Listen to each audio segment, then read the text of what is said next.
I made this 10-minute video talking about eating disorder and how I basically saw a video of a girl yesterday that used to be on American Next Top Model, and she was talking about how they got paid to be on American Next Top Model, but they had to pay that money back to pay for food. And I left a comment on her video talking about how Project Runway was the exact opposite. There was food everywhere. No one ever really restricted the way models ate, except for other models who would look at you in a funny way. So I did not save that video. And I don't feel like doing it again. I'm done with my makeup and I gotta go to work. So I'm just gonna make it short. Eating disorder is a silent battle, but it is very real. And I was in the thick of it when I got cast as a model on Project Runway.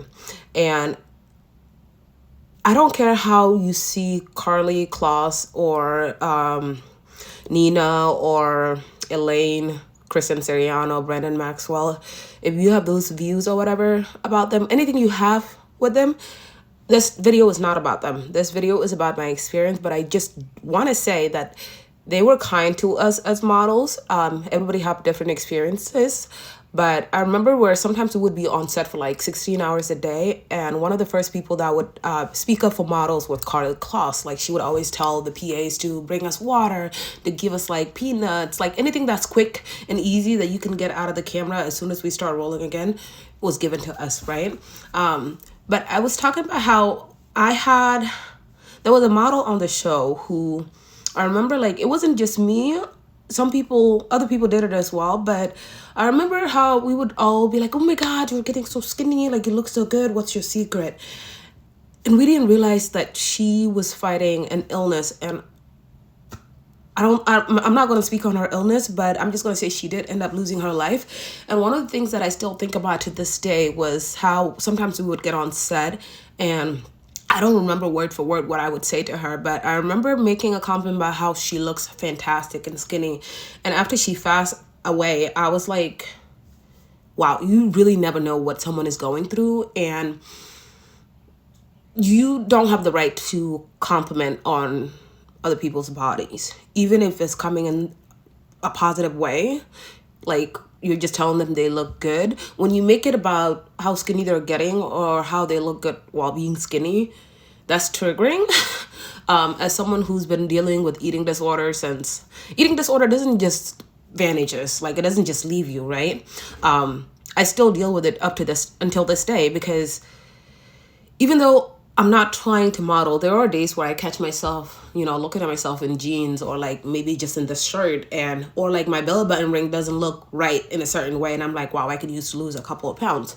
So it's not something that just vanishes away. And like recently, my son has been having a hard time eating, right? He doesn't want to eat. He's always running around like crazy. And his doctor said, to eat with him. And so I found myself for like a couple of weeks where I was forgetting to eat because I would be eating off of my son's plate, but I wasn't really eating. I was basically like faking it for him. And then I would wake up the next morning and get ready for work and do these videos and I'm fine. But like by 8:30, 9 o'clock-ish, I'm physically shaking and like my eyes are getting blurry because I'm hungry and I can't remember the last time I had like an actual full meal. And I only snapped out of that, the reason I'm able to tell you guys now is because I said something to one of my coworkers who's a bit bigger than me, and I think I was like, oh my God, like, I am so hungry I can pass out. And she looked at me dead face and was like, yeah, that's not good, that's not okay. This is the second time this week you felt like that. And I was like, oh my God. I was pretty much benching because I would go X amount of time without like a proper meal, and then when I get to work and I'm on my break and I get that feeling of like wanting, like needing, like feeling like I'm gonna pass out, I would run to Casey's and I would buy like 3 different kind of meals, like the breakfast burrito, breakfast bowl, and like maybe a sandwich or whatever. And I would eat all of those within like that 30-minute period. But mind you, I'm running to the store and coming back and making sure that I'm not late from my break. So it's not even like a 30-minute, I'm consuming so much food in a short amount of time. And then I don't eat again until the next day. So that's like, I could say like, oh yeah, I don't have an eating disorder anymore, but that's a form of it too, because I'm binging. I'm going with one meal a day, but instead of like eating in a healthy portion or in a certain amount of time, I'm eating it all at once. You know, I don't want this video to be a source of information for someone who might be dealing with their eating disorder right now, because at some point in my life, I used the internet as my source of information because I wanted to get skinny. You know, I think I was at a time in my life while living in New York where I was desperate enough to become successful and see my family talk about my success in the way that they speak about other South Sudanese model successes, you know, that I don't think they realized that at the time, but when I would hear my dad say a model's name, or like my brother say, oh, this model is doing it big and things like that, I would internalize that and go home and basically starve myself and said, like, you know what, I could go a week with just eating broth and an apple a day, walking all the way from like Canal Street all the way up to 125th in Harlem, just to lose weight, you know, just to get my steps in. And like I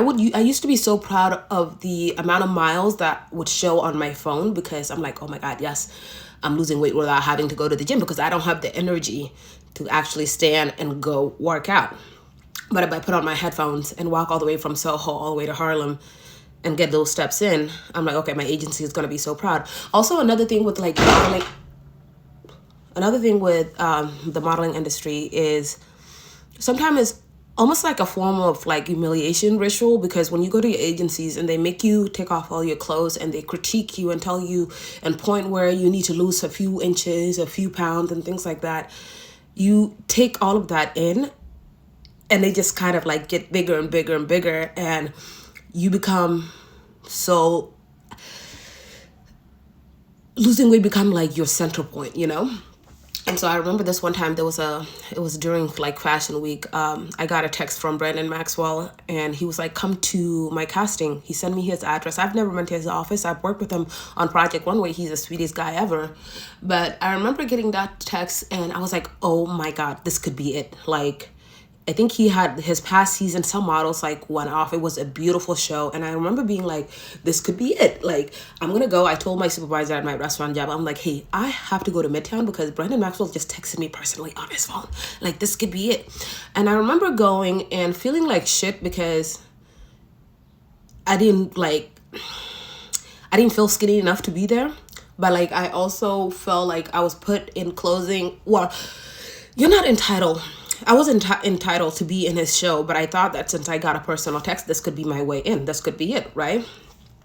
After that, I never end up making it because he said he wasn't the one making the final choices on who gets to walk.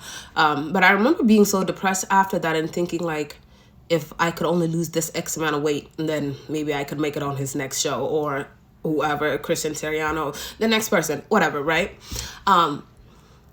And honestly, it took me until after losing my brother and having my son in order for me to actually function in a way that I'm not 100% cured from eating disorder, but I got to a place where I'm like, you know what? I need to live for my son. I need to be a functioning adult. I can't be bedrotting all the time. Oh my God, I'm gonna mess up my makeup. It takes a lot of patience and like certain amount of things to like snap you out of it. Anyways, I'm gonna finish this while I'm at work because I'm running late and I'm crying. Bye.